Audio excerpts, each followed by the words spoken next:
News, where today we'll be discussing unemployment and the current effects it is holding on the United States. Unemployment is at an all-time low, currently standing at 4.7 to 4.8%.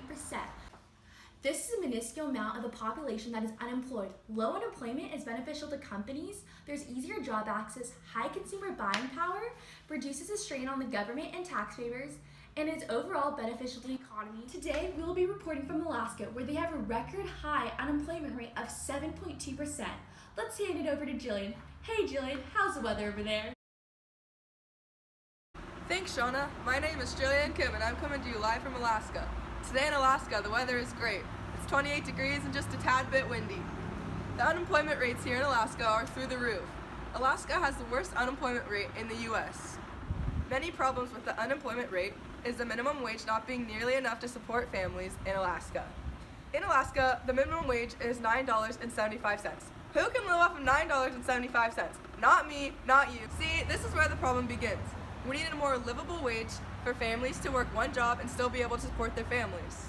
Now, let's bring it back to Shauna.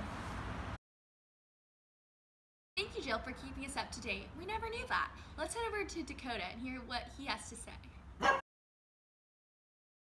Income inequality is an unequal distribution of household or individual income across various people. Household income in the U.S. rose 3.2%, from $57,230 to $59,030. We still have a problem though, because the richest 10% of Americans are taking more than half of America's income. If we want to do something about income inequality, we have to do something about those 10% individuals. Wow, Dakota, that's some interesting news. Let's head over to Kara to hear more about the poverty line. Hey Shauna, the poverty line is another major issue we need to discuss.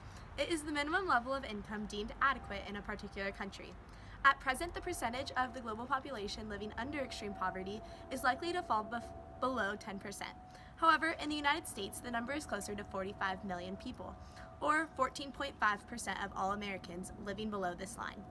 A region where more Americans are living under this line is New Hampshire, Vermont, Minnesota, and Nebraska, which have between 8.7% and 9.1% of their population living in poverty.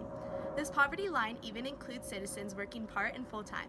8.9 working Americans to be exact. That means 8.9 million Americans still are unable to keep their families out of poverty. Well, folks, that's all we have for you today. Tune in next week to hear more about Econ.